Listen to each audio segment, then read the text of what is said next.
Buenos días, mis hermanos, mis hermanas. Buenos días a quienes nos están viendo por la transmisión en vivo y a quienes nos vean a cualquier otra hora. Que Dios les bendiga. Vamos a continuar esta mañana con esta parábola que iniciamos hace 8 días. La hemos titulado El Padre movido a misericordia. Estamos en la segunda parte. Decíamos que la mayoría de las Biblias titulan esta parábola como la parábola del hijo pródigo, lo cual hace pensar que el personaje principal de la parábola es el hijo menor. Uno lee el título y pues normalmente el título hace alusión al tema principal del texto que se va a leer, pero vimos que el personaje central, no solo de esta parábola, pero el personaje central de esta parábola es el Padre que representa ¿a quién? A Dios, al Dios de la Biblia, al único y sabio Dios que es misericordioso, el Dios misericordioso que dice la palabra de Dios que tiene misericordia con el pecador arrepentido, el Dios que se goza en el cielo junto con sus ángeles cada vez que un pecador se arrepiente. Él es el personaje central, no solo de la parábola, sino de la Biblia. Pero permítanme aquí hacer una reflexión antes de entrar a un repaso de la parábola, porque justamente un gravísimo problema de muchas enseñanzas de predicadores, de pastores, de iglesias, es lo que los estudiosos llaman antropocentrismo. Antropocentrismo no tiene que ver con antros. La palabra antro no tiene ahí nada que ver con un antro, aunque el otro día me mandaron un video de una iglesia que tiene un antro cristiano. No hay alcohol, no hay bebida, bueno, eso es lo que decían, pero luces, sonido, que para que los jóvenes estén en su ambiente, pero cristiano. El mundo traído a la iglesia, ahí se hicieron un antro, pero no antropocentrismo, no sé si habían escuchado ese término. Antropo viene de hombre, y centrismo, en una manera muy sencilla, antropocentrismo, hay una definición que dice, es una forma de pensar, una filosofía o enseñanza que pone y considera como centro de todo al hombre.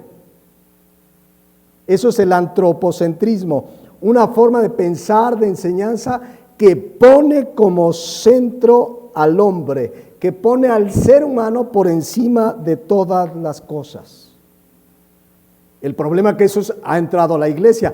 ¿Quién es el centro del mensaje de la Biblia? ¿El hombre? No, es Dios, es Jesucristo que es Dios. Pero muchas enseñanzas han girado a centrar su mensaje al hombre, como si el hombre fuera lo más importante. Por eso las enseñanzas de tú eres un campeón. Dios quiere lo mejor para ti. Dios tiene grandes planes para tus sueños. Dios quiere cumplir tus sueños. El otro día me mandaron un pensamiento, me decían, oiga pastor, este no será cristiano. Ahorita se me fue el nombre de un motivador profesional que usa mucho el nombre de Dios y decía, tú vas a estar donde quieres estar, solo confía en Dios. Y entonces ahí donde muchos se confunden, pues es cristiano, porque dice que tú vas a estar donde quieres estar, que confíes en Dios. La Biblia y el deseo del cristiano es estar donde Dios quiere que esté, no donde yo quiero estar. Dios no vino a cumplir mis sueños, Dios vino a rescatarnos de una vana manera de vivir. Pero el mensaje pues es siempre centrado en el hombre. Tú eres el importante, tú eres hijo del rey, tú, Dios quiere para ti y tú. Y entonces la gente que justamente es egocentrista, es decir, piensa en ellos, pues llenan ese tipo de iglesias. Por eso los predicadores de estas iglesias motivacionales, estos predicadores motivacionales de iglesias que les he llamado yo tipo Walmart, porque las cadenas comerciales tratan de satisfacer al cliente. Lo mismo estos predicadores, ¿qué quiere mi cliente? Porque quieren satisfacer al hombre y no a Dios, y es todo lo contrario. El personaje central de toda la Biblia es Dios. Es Jesucristo mismo, que es Dios, por supuesto. Entonces, muchos predicadores no buscan agradar con su enseñanza a Dios, sino al hombre. Y Pablo dijo con toda claridad un día en Gálatas 1:10 lo siguiente: pues busco ahora el favor de los hombres o el de Dios. O trato de agradar a los hombres, pues si todavía agradara a los hombres, ¿qué dice Pablo? No sería siervo de Cristo. Qué clara es la palabra de Dios. El mensaje que se predica debe ser la palabra de Dios, que tiene como propósito glorificar a Dios. Que se beneficie el hombre es otra cosa. Pero miren lo que dice Isaías 43:7. ¿Por qué Dios formó al hombre? Dice así: todos los llamados de mi nombre, ¿qué dice ahí? Para gloria mía los he creado. Los formé y los hice. Dios creó al ser humano para ser un campeón, para cumplir sus sueños, para que logre sus metas y objetivos. No, para su gloria. Oremos a Dios que entendamos que todo lo hizo para su gloria. Nos creó, dice aquí, para mi gloria, dice Dios, para mi gloria los he creado. El ser humano debería con su vida honrar y dar gloria a Dios en todo lo que hace. Pero a causa del pecado, el hombre no da gloria a Dios, sino se ha centrado ¿en quién? En sí mismo. Por eso está la filosofía hedonista. Mira, lo que sea que te haga placer. Mira, algunos le batizan: si no haces daño a nadie, pero si te sientes bien, hazlo. Esa es una filosofía hedonista, querer mi placer a costa de lo que sea. Es de verdad tremendo lo que se enseña centrado en el hombre y no centrado en Dios. Hace 3 días me mandaron un video de una iglesia muy conocida en Guatemala, de un conocido pseudoapóstol de apellido Luna. Ya se me estaba olvidando cómo se apellida, pero invitó, en este caso no fue él, pero obviamente lo aplaudió y le gustó. Invitó a un personaje que se llama Bill Winston. No sé si es reciente, si tiene 2, 3 años, algunos años, pero miren lo que dijo este hombre y le aplaudieron. Decía este hombre que el ser humano es un duplicado de Dios, con las mismas capacidades, donde Dios le entregó la tierra. Pero escuchen la barbaridad que dijo. Dice: si Dios quiere hacer algo en la tierra, el Dios del cielo tiene que pedirle permiso al hombre. Y le decía a la gente, y la gente emocionada: Dios tiene que pedirte permiso. Fíjense qué barbaridad. Eso es parte del antropocentrismo, centrar en el hombre, y la gente bravo, aleluya. O sea, Dios tiene que hacer lo que yo, y me tiene que pedir permiso. ¡Qué barbaridad! El cristiano regenerado, el ser humano que ha venido a Cristo arrepentido, que es nueva criatura, tiene un mandato muy claro en la Biblia. 1 Corintios 10:31. Si pues coméis o bebéis o hacéis otra cosa, hacedlo, ¿qué dice? Todo. ¿Y qué es todo? Todo para la gloria de Dios.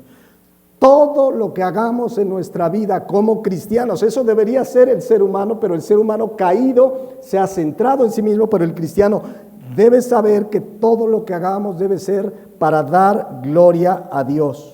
Él debe ser el centro de nuestra vida, de nuestras acciones. Así es que si yo quiero estudiar una carrera, debo orar, Señor, ¿qué debo estudiar para darte gloria a ti?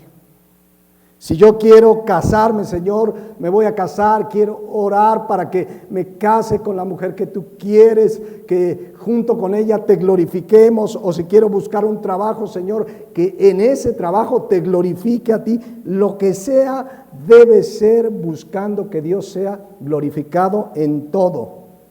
Y glorificarle significa honrarle, obedecerle, bien sencillo. Porque muchos, ¿cómo le glorifico? Le digo, gloria a Dios. Bueno, es una expresión, pero le glorificamos, le honramos con la obediencia. Entonces, ¿en qué debemos darle gloria a Dios? En todo. Bueno, a ver, un ejemplo cotidiano de todos los días. ¿Cuántos tienen aquí una red social? Sea Instagram, Facebook, Twitter, ¿qué más hay? El TikTok, lo que sea. ¿Cuántos tienen una red social? Según este principio bíblico, lo que publico ahí debe ¿qué? Glorificar a Dios, no al hombre, no a mi persona. Y sucede que muchas veces actuamos de una manera antropocentrista, centrado en nosotros. Revisen sus redes sociales, ¿glorifican a Dios? ¿Exaltan a Dios? Eso que pones, ¿busca glorificar a Dios? O a ti mismo, o a alguna otra persona. Vean que ponen mucho la foto de su, no sé, de mi traje que me compré, porque buscan ¿qué? ¿Cómo se llaman estos? Likes, vistas, views. Hay un estudio en Estados Unidos que muchas veces los jóvenes viven un estrés porque publican algo y no tienen likes. Y se estresan, no les habrá gustado lo que puse porque están buscando ¿qué? Agradarse a ellos, likes, no están buscando glorificar a Dios, buscan su propia gloria. Entonces, oremos porque como verdaderos cristianos necesitamos entender que todo lo que hacemos debe honrar a Dios, porque para eso nos creó, para glorificar a Dios. Y si hago lo que dice 1 Corintios 10:31, todo lo que haga es para la gloria de Dios, el resultado de hacer todo para la gloria de Dios, que implica obediencia, es que el bendecido voy a ser yo. ¿Se dan cuenta? Yo glorifico a Dios, yo honro a Dios, yo alabo a Dios con mis labios, pero con mis hechos, con mis acciones, y el bendecido por Dios voy a ser yo. O sea, redunda en mi beneficio darle gloria a Dios. Entonces, mientras no entendamos esto, que toda nuestra vida debe glorificar a Dios, que la Biblia está centrada en Dios y no en el hombre, mientras no suceda eso, no entenderemos claramente la palabra de Dios, porque la palabra de Dios está centrada en Él, en su gloria. Entonces, en lugar de ser antropocentristas, deberíamos ser cristocéntricos, ¿no? Cristo es Dios, todo centrado en Dios, solo Cristo es el centro de la palabra de Dios. Un Dios que, como se recuerda en esta semana, envió a su Hijo Jesucristo para morir en una cruz, derramar su sangre, pero el cristiano, no, es que muchas veces caemos en ese error. Semana Santa, celebrar a Dios, honrar a Dios. El cristiano cada día es para honrar a Dios. No es una Semana Santa, no es Navidad, no es una fecha específica. Todos los días glorificamos a Dios y parte de glorificarlo es predicar el mensaje del Evangelio, no nada más en Semana Santa. Hacía la reflexión al inicio Arturo, ¿no? O sea, todo momento el cristiano da gloria a Dios, obedeciéndole, honrándolo, predicando su palabra. Entonces, como lo leímos pues en Isaías 43:7, vuelvo a leer, para gloria mía los he creado. Entonces, regresando a la parábola y con esta idea, pues muchos, cuando ven el título, pues creen que el mensaje se trata ¿de quién? Del hijo pródigo. Y no quiere decir que no se hable de un hijo pródigo, pero el mensaje central es del Padre movido a misericordia. Amén. El mensaje central es la misericordia de Dios, el gozo de Dios por un pecador que se arrepiente. Entonces, sí hubo un hijo pródigo, es decir, despilfarrador, pero también hubo un hijo mayor. Pero en todos el personaje central es el Dios misericordioso. Dice Lamentaciones 3:22, por la misericordia de Dios, de Jehová, por la misericordia de Jehová, no hemos sido consumidos, porque nunca decayeron sus misericordias. ¿Qué sería de nosotros sin su misericordia? Y luego dice, nuevas son cada mañana, grande es tu fidelidad. ¿Cuántos dan gloria a Dios por su misericordia? No merecemos nada, es que yo hice, es que algo vio en mí, es que quizás me necesitaba. Decía un falso maestro que fundó el conocido grupo como el G12, que un día estaba moribundo, porque no recuerdo la circunstancia, pero en su libro dice este señor Castellanos que estaba moribundo y que Dios le dijo, le salvó la vida porque dijo, te necesito en la tierra. En fin. Vamos a repasar ya nuestra parábola, Lucas 15:11. También dijo un hombre tenía 2 hijos. Entonces es claro, veíamos hace 8 días que tenía 2 hijos. No era solo el hijo menor, también había un hijo mayor. La historia pues versa sobre la misericordia de Dios, de un padre pues que tiene 2 hijos. Pero dice el 12 que el menor de ellos dijo a su padre, Padre, dame la parte de los bienes que me corresponde, y les repartió sus bienes. Este hijo menor, veíamos hace 8 días, de acuerdo a la cultura de la época, de acuerdo a la propia ley mosaica en el Antiguo Testamento, estaba deshonrando a su padre. Estaba faltando gravemente a su padre. Es clara la palabra de Dios, decíamos hace 8 días, Éxodo 20:12, que el primer mandamiento, después de los que tienen que ver con nuestra relación con Dios, el primer mandamiento, que es el quinto, que tiene que ver con nuestra relación con los demás, empieza con el padre y la madre. Honra a tu padre y a tu madre para que tus días se alarguen en la tierra que Jehová tu Dios te da. Y este hombre faltó al respeto a sus padres, veíamos y leíamos, ya no voy a leer los textos, pero que tan grave es la rebeldía a los padres, tan grave era la desobediencia a los padres, el insultar, el ofenderles, que cuando algo era de esa manera constante y no atendía el hijo la disciplina, ¿cuál era el castigo en esa época? La pena de muerte. Lo que nos habla pues de la gravedad de la deshonra a los padres. El hijo que lo hace vivirá las consecuencias de su pecado. Entonces dice que este hijo, Lucas 15:12, le pidió, dame la herencia que me corresponde, pero ¿le correspondía ya la herencia?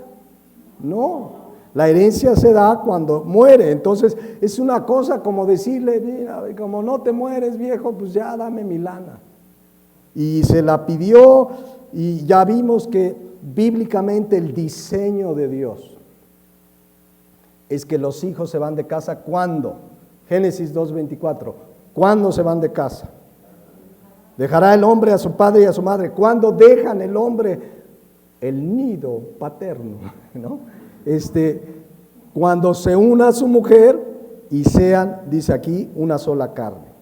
Que alguien dirá, pastor, son otros tiempos, es que ahora hay otra manera de pensar, es que estamos en el siglo XXI.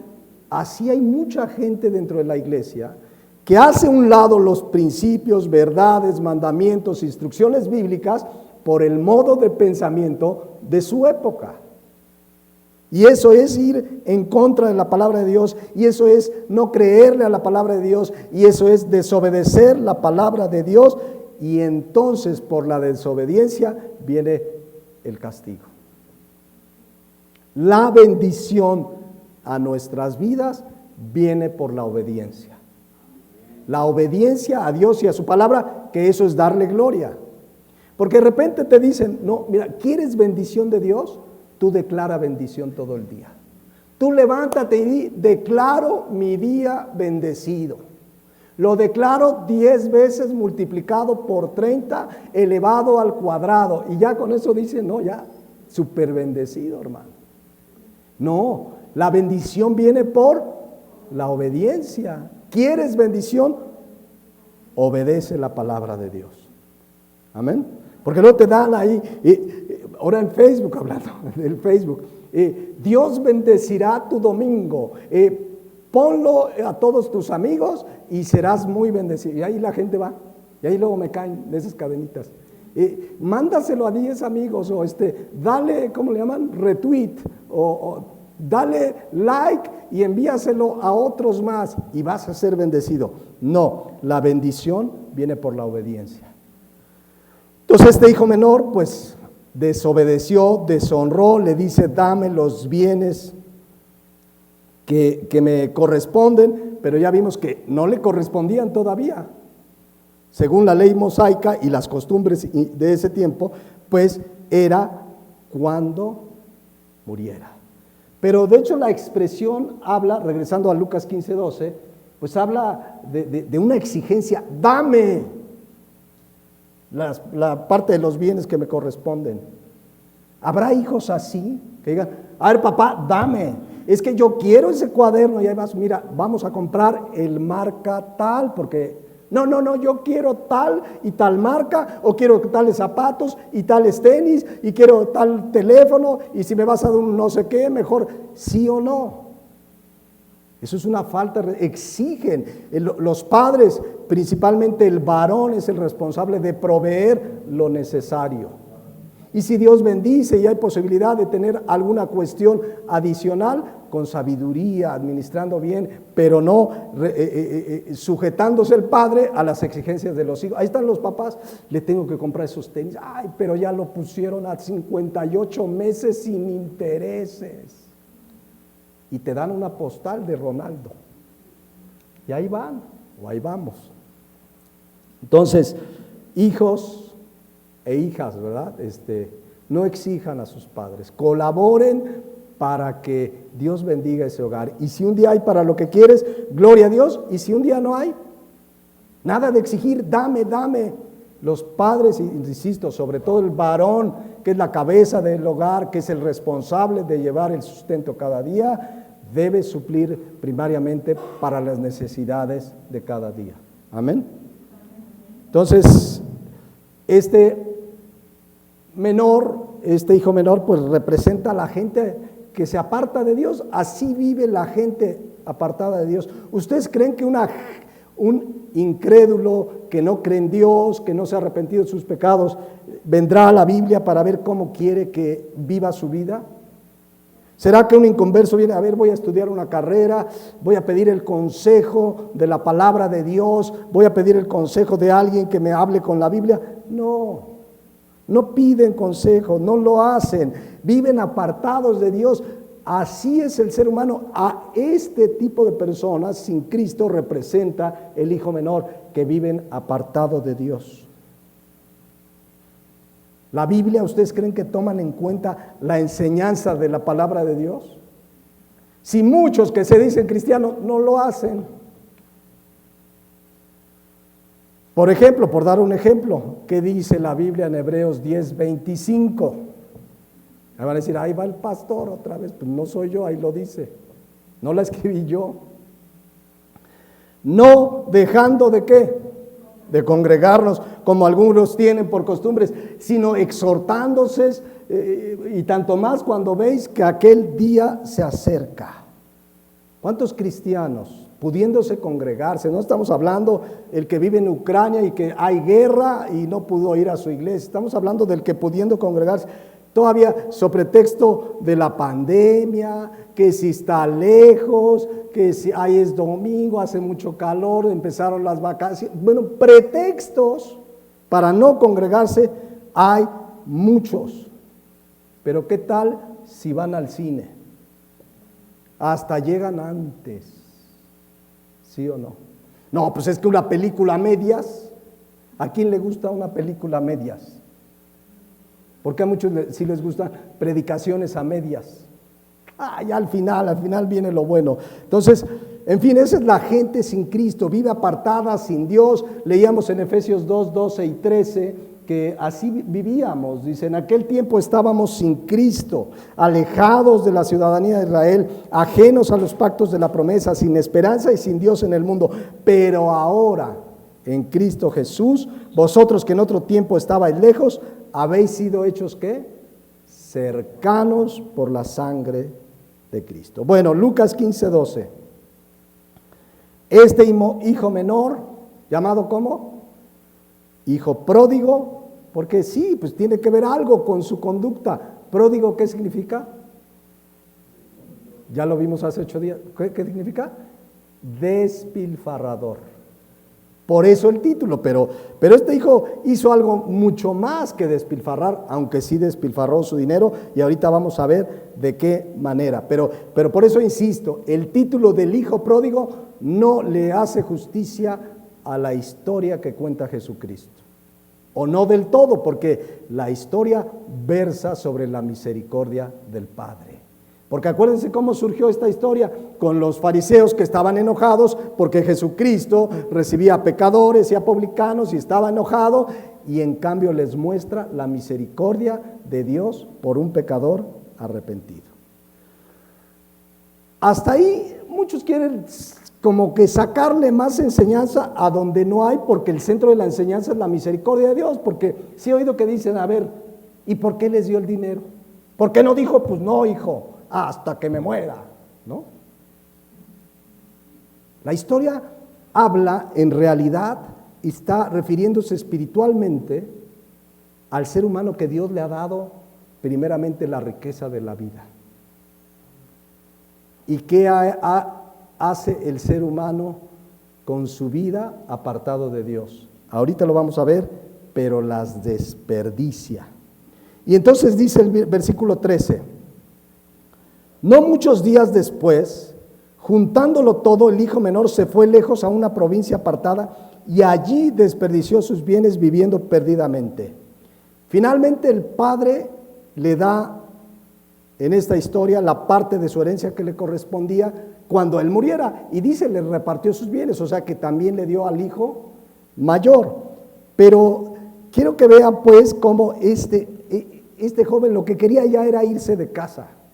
Ya no quería estar con el papá, pero eso sí, quería su lana, quería su dinero, y el padre no hizo nada para retenerlo, porque este hijo menor representa al ser humano que Dios le dio una libertad. Algunos le llaman, como dice el hermano Marcos, libre albedrío. Hacemos de nuestra vida lo que queremos. Y por hacer lo que queremos, pues hemos vivido la consecuencia de vivir así. En cambio, el cristiano busca hacer la voluntad de Dios, y cuando no, Dios al que ama disciplina, y la Biblia dice, te haré entender, o sea, por las buenas o por las malas, por la disciplina, Dios nos hace entender.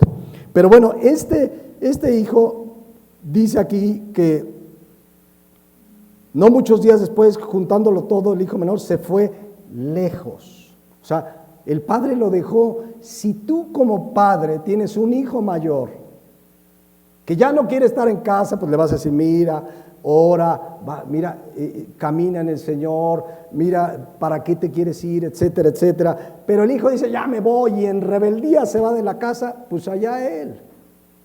Ya no lo podemos detener, ¿o sí? Ya tiene 20, 21 años y quiere hacer su vida como quiera, allá él. Pero Dios, de la misma manera, así deja al ser humano, haz de tu vida lo que quieras, un día daremos cuenta. Amén.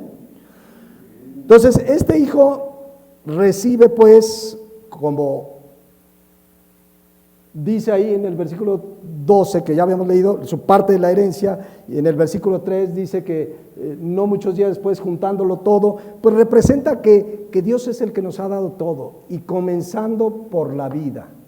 Esa es la mayor riqueza que Dios le ha dado al ser humano. Dice la Biblia en Deuteronomio 32, 39, que es Dios el que hace morir y el que hace vivir. La gente cree que Él es el que da la vida, que yo puedo morir cuando quiera. Dios es el que hace vivir y el que hace morir. La Nueva Traducción Viviente, Job 12:10, dice lo siguiente: ya que la vida de todo ser viviente está en sus manos. Y Dios nos ha dado pues esa libertad de hacer lo que querramos. Entonces dice Lucas 15:13 que no muchos días después, o sea, este joven tenía prisa por irse.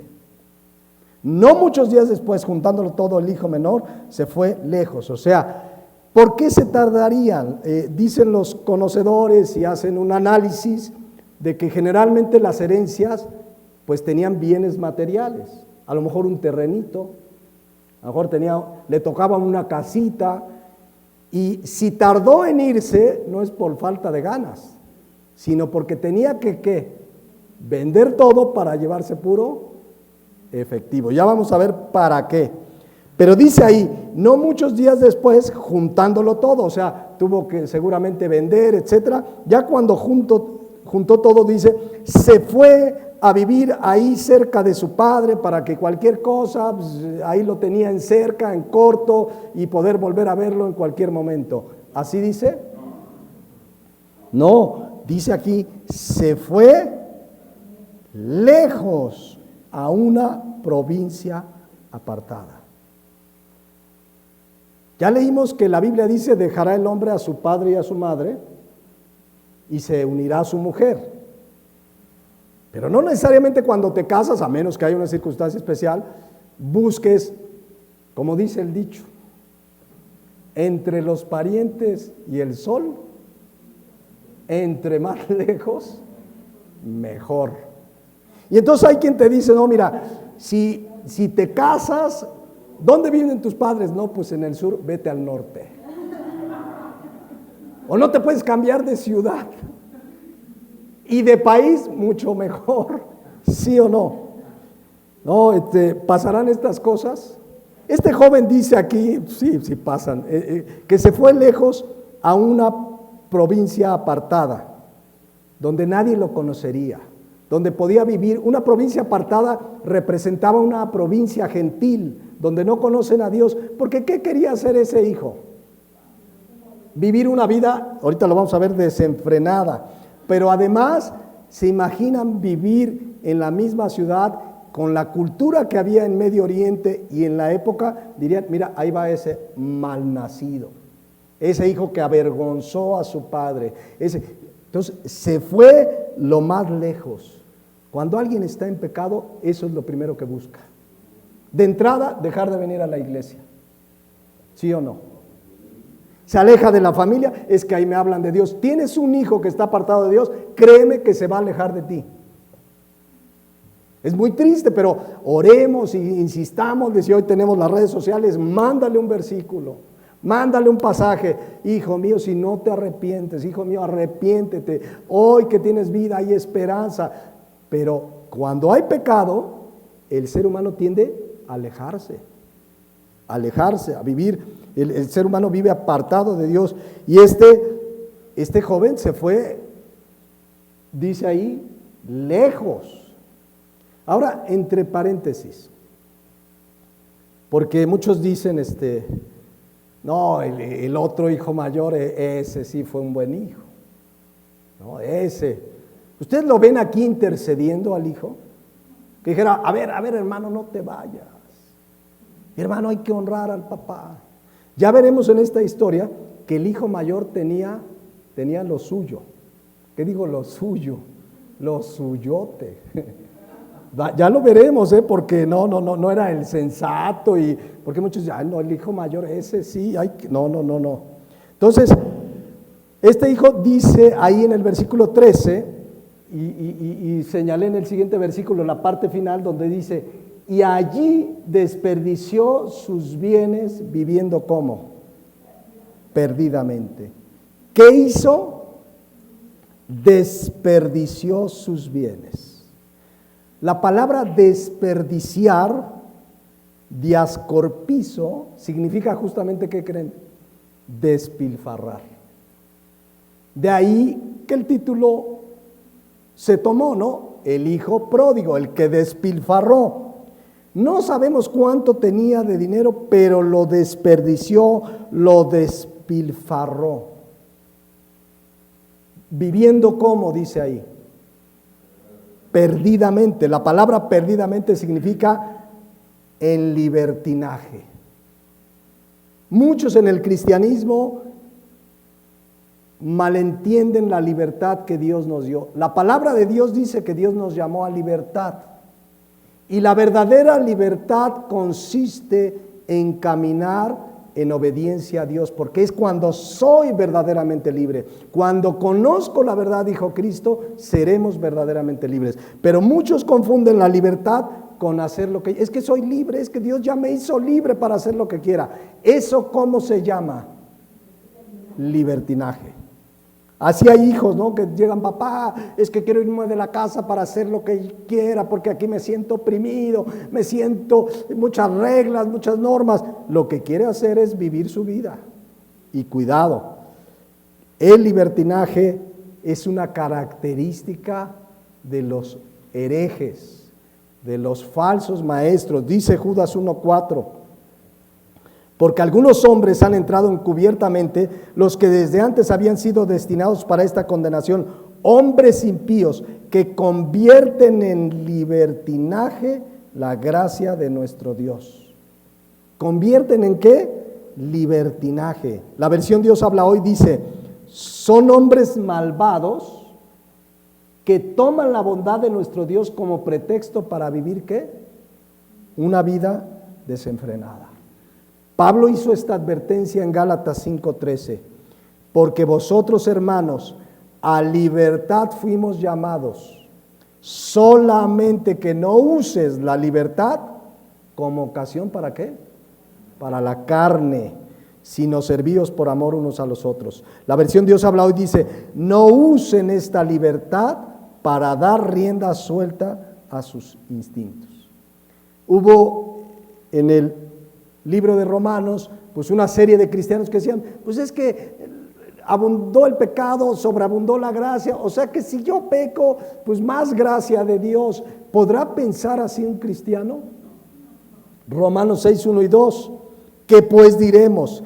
¿Perseveraremos en el pecado para que la gracia abunde? En ninguna manera, porque los que hemos muerto al pecado, ¿cómo viviremos aún en él? Entonces este joven de Lucas 15:13 fue, y dice aquí, desperdició sus bienes viviendo perdidamente. Y ahorita vamos a ver qué es lo que hizo, porque dice, y nada más me voy a quedar en la primera parte del versículo 14, dice, y cuando todo lo hubo ¿qué? Malgastado, vino una gran hambre en aquella provincia y comenzó a faltarle. Cuando todo lo hubo malgastado, se le acabó su dinero. Hay gente que tiene su lanita y dice, esta me va a alcanzar. ¿Qué pasa con el dinero en las manos? Se va como agua. Y más si no lo administramos bien, y más si despilfarramos, si lo gasto sin la dirección de Dios. Ahora, este hijo menor se gastó su lana ¿en qué? ¿En qué creen? En una vida loca, en rameras. O sea, para eso quería salirse. De hecho, ya lo estudiaremos, pero el hijo mayor le reclama al padre en Lucas 15:30 porque le hace la fiesta al hijo cuando regresa. Ya veremos toda esa parte cuando el hijo menor regresa, pero dice, pero cuando está hablando el hijo mayor, aquel que muchos dicen, ay no, ejemplo, el hijo mayor, no dice, pero cuando vino tu hijo que ha consumido tus bienes con rameras, has hecho matar el becerro gordo. Ya veremos ese versículo, pero ¿en qué se gastó su lana? Lucas 15:14, en una vida inmoral y de desenfreno, viviendo en parranda, mujeres, alcohol, desperdició su vida y su dinero. Pero espiritualmente Y con esto quiero hacer la reflexión para irnos hacia el final por hoy. Espiritualmente, sin Cristo la gente desperdicia su vida. Espiritualmente pensemos cómo era nuestra vida sin Cristo. La malgastamos, la desperdiciamos, vivimos, hicimos, y no hablo de que hayas tenido buenos o malos resultados económicos, porque muchas veces la gente dice, no, mira, le fue re bien, porque creen que porque le va económicamente bien, no, pues le fue re bien. No, desperdiciamos la vida. ¿Cuántas cosas hicimos sin Cristo? Que hoy, gracias a Dios que nos perdonó, pero aún quedan consecuencias. Porque ¿de dónde nos sacó Cristo? Dice 1 Pedro 1:18, sabiendo que fuisteis rescatados, ¿de qué? De vuestra vana manera de vivir. Ahora, ser rescatado significa pagar un precio. ¿Qué precio se pagó? Ahí lo dice el 19. La sangre preciosa de Cristo, lo que muchos recuerdan solo esta Semana Santa, ¿no? Que Cristo, la pasión de Cristo, y por cierto, una semana llena de idolatría. Yo viví en Taxco y sé de lo que les hablo. Teníamos un amigo que iba al gimnasio, le decíamos el Arnold, no se llamaba Arnold, así es que no. Le decíamos el Arnold porque era alto y se parecía a Arnold Schwarzenegger. ¿Han oído hablar de que fue, no sé si así se diga, pero era gobernador de Texas, creo, bueno, de California, bueno, ahí. Pero de repente unas semanas antes de Semana Santa, como que no empezamos a ver de él, y pasó la Semana Santa y menos supimos de él. Sucede que como penitencia cuando se fue a confesar, ya saben que en la religión católica se confiesan delante de un hombre y les dice si le perdona o no y les da una penitencia. La penitencia fue que se fuera deflagelado, así les llaman a los que participan en esa procesión de la Semana Santa, de esos que se golpean o cargan espinas, ¿los han visto? Para expiar sus culpas. Y no recordamos, pero luego platicamos con los amigos, ay, a lo mejor ese es el Arnold, porque van encapuchados, no los ves. Pero fíjense las barbaridades. No, dice aquí que el pago fue la sangre preciosa de Cristo. Pero, ¿qué vemos aquí? Fuimos rescatados de una ¿qué? Vana manera de vivir. La palabra vanas, mataios, significa una vida vacía e inútil. Vacía e inútil. Así es la vida del ser humano sin Cristo. Vacía e inútil, la desperdiciamos, la malgastamos. Y quizás alguien que me está escuchando esta mañana o que escuche esta enseñanza o que me estás escuchando aquí o en internet, quizás te estás dando cuenta que has malgastado tu vida, que nada lo llena. Pasa porque el pecado tiene una característica, te da placer un momento, pero vuelves a estar vacío. Y la gente quiere llenar su vida con placer, con dinero, con mujeres, con hombres, etcétera, etcétera. Pero ¿cómo termina su vida? Vacía e inútil. Nada lo puede llenar. Por eso dice la Biblia, nos rescató y quiere rescatarte. Ya se pagó un precio en la cruz del Calvario. No tienes que pagarlo tú. Él quiere rescatarte de esa vida vacía e inútil. Si te arrepientes y crees en Jesucristo, vas a ser rescatado, como hemos sido rescatados. ¿Cuántos le dan gracias a Dios? ¿De dónde nos rescató? ¿De dónde nos rescató? Simplemente íbamos destino al infierno, a la condenación eterna, al lago de fuego que arde eternamente. Miren, la versión Dios habla hoy dice, pues Dios los ha rescatado a ustedes de la vida sin sentido que heredaron de sus antepasados. Y ustedes saben muy bien que el costo de este rescate no se pagó con cosas corruptibles como el oro o la plata, sino con la sangre preciosa de Cristo que fue ofrecido en sacrificio como un cordero sin defecto y sin mancha.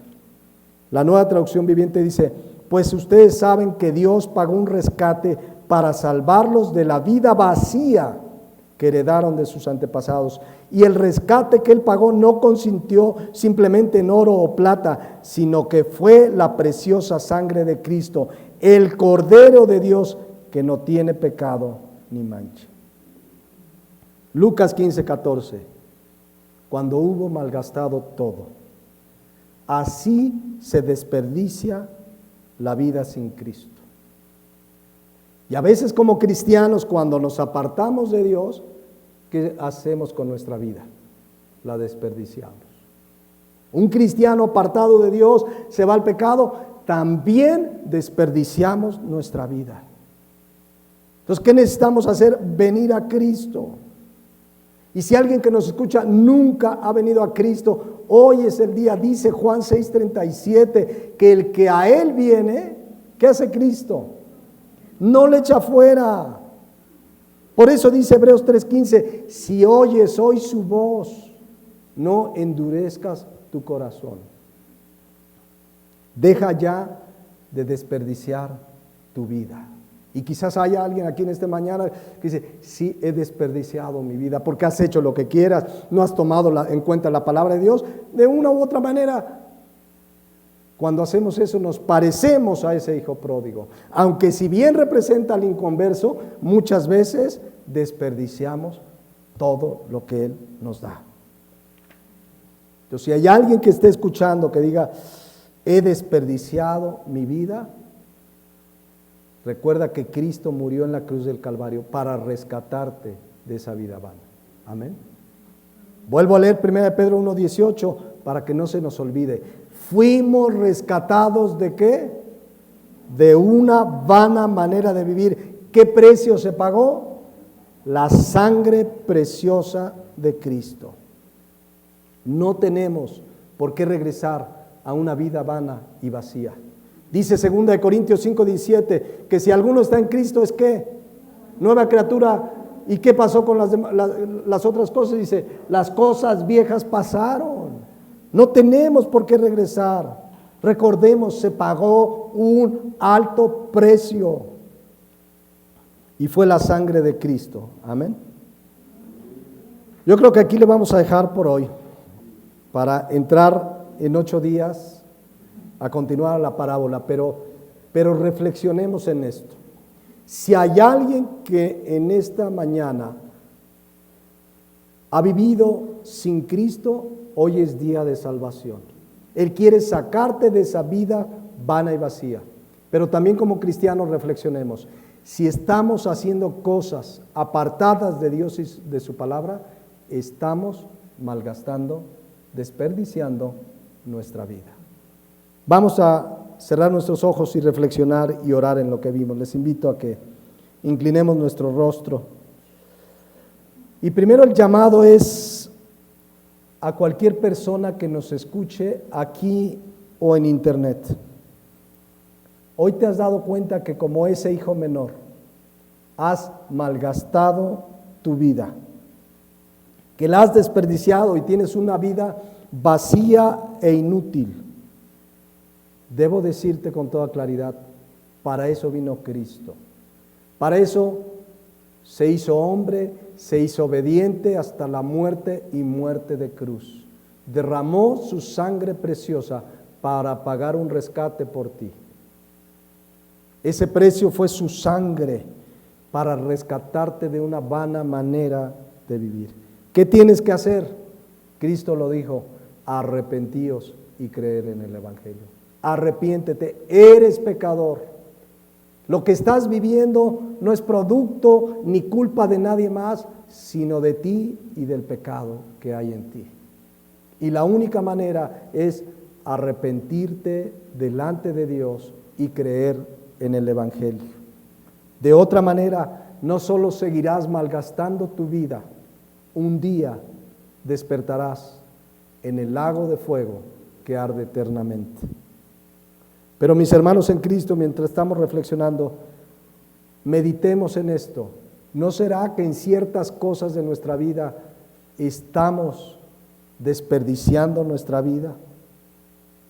Hemos sido rescatados de una vana manera de vivir, pero en áreas de nuestras vidas estamos malgastando, despilfarrando, haciendo lo que no agrada a Dios, por lo tanto, no dándole gloria a Dios como le debemos dar, porque para eso nos formó, para eso nos rescató, para su gloria. Y darle gloria a Él es obediencia. Pongámonos de pie y oremos juntos, mis hermanos. Padre Celestial, gracias esta mañana porque en esta enseñanza de esta parábola aprendemos tantas cosas, unas que quizás las conocíamos, pero tenemos que recordarlas y tenerlas presentes. Tú nos rescataste de una vana manera de vivir. Nos rescataste de una vida donde habíamos desperdiciado como este hijo menor. Habíamos malgastado nuestra vida. Pero dice tu palabra que nos rescataste de esa vana manera de vivir, de esa vida vacía e inútil. Yo te pido que cada uno de nosotros tengamos claro en nuestra mente, en nuestro corazón, en nuestro espíritu, esta verdad. Tú nos formaste para darte gloria y por eso nos rescataste y por tu misericordia. Tú no rechazas a un pecador arrepentido y nos diste una nueva vida para glorificarte, para restaurar el plan original, es que toda tu creación te glorifique. Finalmente los beneficiados, los que viviremos la bendición de esa obediencia, de darte gloria a ti, seremos nosotros, Padre. Gracias por tu amor, por tu misericordia, porque si no fuera por tu misericordia, ya habríamos sido consumidos. Gracias porque nuevas cada mañana son tus misericordias. Gracias por tu fidelidad. En Cristo Jesús. Amén.